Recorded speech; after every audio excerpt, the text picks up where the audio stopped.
Hey, it's Meatball. And Mark. And this is the Rocker Morning Show on demand from 107.7 RKR. Hey, how you doing, guys? Hey, good to talk to you, Tony. Doing good, man. How are you? I'm great. I'm on a wonderful tour. We're having fun. I'm going to play Atlanta tonight, and we're being road dogs. We're on the bus, and we're coming up towards you. Man, the Road Dogs are out on the phone with us. He's played with King Crimson, Peter Gabriel, sessioned on more than 500 albums, released 7 solo albums now, hitting the road with Beat, celebrating the iconic music of King Crimson from the 80s. Welcome to the Rocker Morning Show, Tony Levin. It is a pleasure to have you on, man. Thank you very much. Thanks for having me. We're having fun on the Beat tour. It's, as you said, it's King Crimson music from the 80s, which I was there during it. But what's really exciting about it is the other guys we have on this tour, not only Adrian Belew, who wrote a lot of the music and sings and plays guitar, but Steve Vai playing the guitar parts of Robert Fripp, but he's also being Steve Vai, and he's an amazing player. Yeah. And then Danny Carey, man, am I a lucky bass player. I'm playing with the drummer of Tool, and Danny really kills it every night. So really having fun. Gosh. Danny Carey on King Crimson music, I can only imagine, is like a dream come true situation. It is. It is pretty great, and it's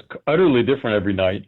And, what can I say? He's kicking my butt. Oh, my gosh. Well, like you said, there's a lot going on with you. Obviously, the tour, people can get tickets now, beat-tour.com to pick those up. What does it mean, to revisit these songs that were essentially your introduction to being in King Crimson? Good question.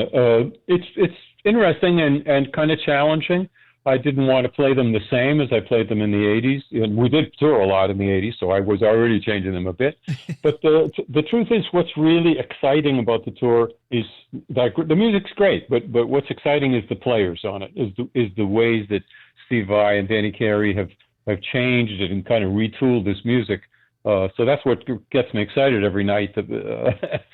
Otherwise it would still be good, but it would be doing what I did in the 80s and, Right. and trying to do it as well as I did it then. So it's a lot of fun. How did you originally come to be in King Crimson? Good question. I wish I knew. Let's see.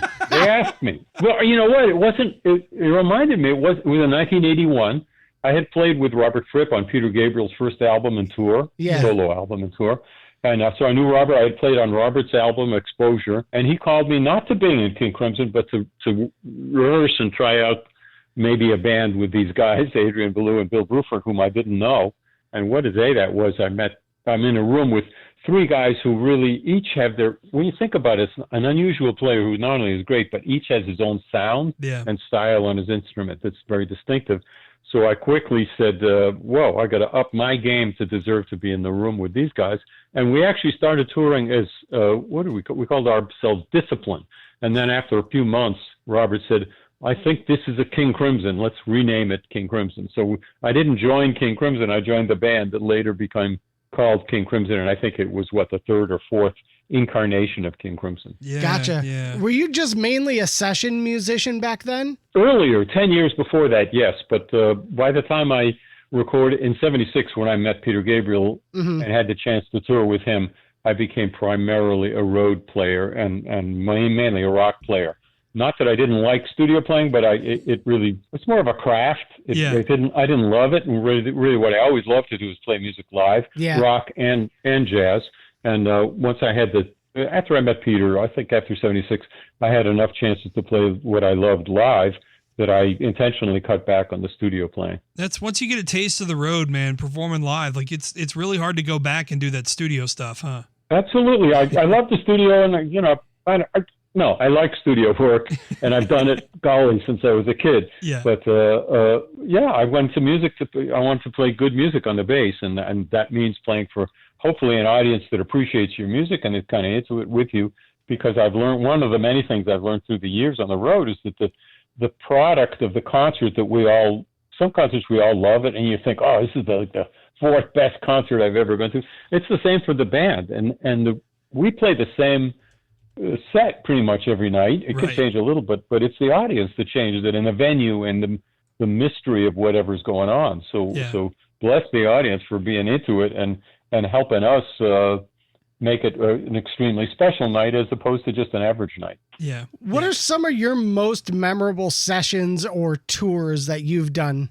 Oh, wow. Well, couple of bad memory with a guy who doesn't have favorites, but I'm going to say last year's Peter Gabriel tour of I.O. was really special. Okay. Just it was very moving. Anybody who's listening who saw that show is nodding their head and say, "Oh yeah, absolutely, I was there." Even though it was almost all new music that people hadn't even heard at the beginning of the tour. Right. Only Peter would dare to do that.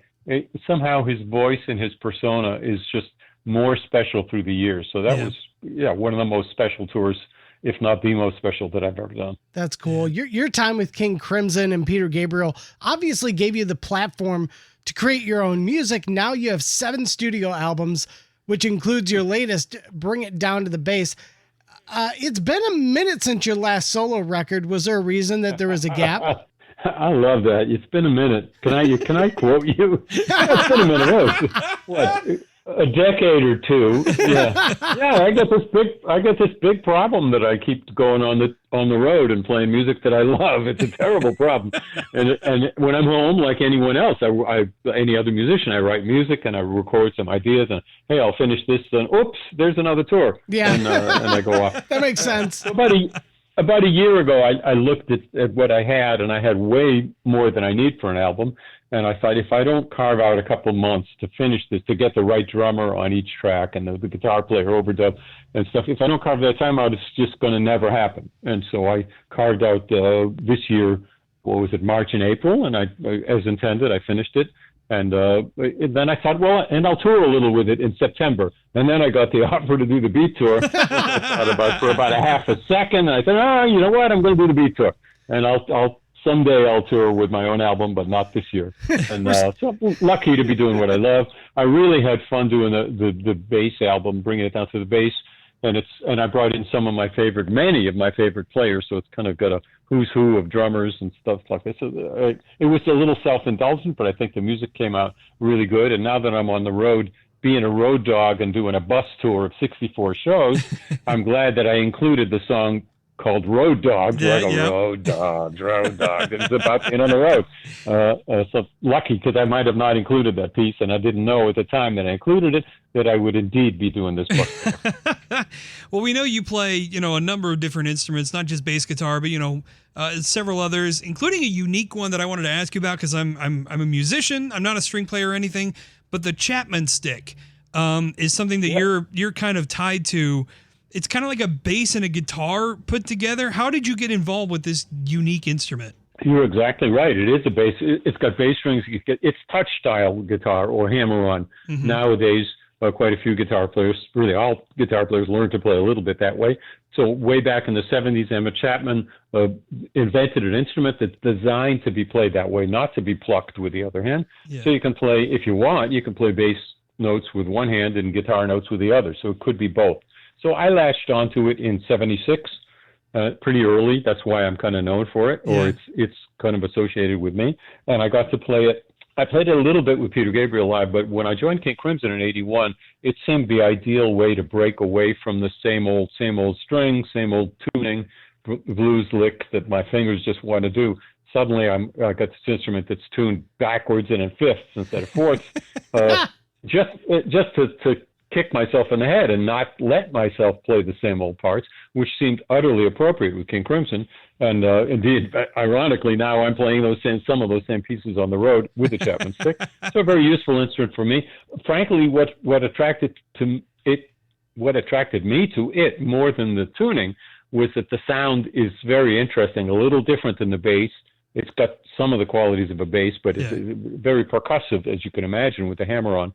So it speaks very clearly. So I can play, for instance, a low, fast part, and it articulates, and a part that I would never play on a regular bass, but a regular bass has more punch down there, so it's different. Yeah, a very useful instrument for me. So it's definitely one that's hard to beat on the road, I would say, then. Absolutely, and obviously for recording my own album, I use it plenty. I played a lot of different basses, but a good way for me to write a song and get it started is to play the guitar part on the Chapman stick while I play the bass part on the stick. Yeah, that's cool. Well, that new album is out, Bringing It Down to the Bass. Get it, and the Beat Tour going on and playing the 80s hits of King Crimson. You got a date at the Masonic in Detroit, October 27th.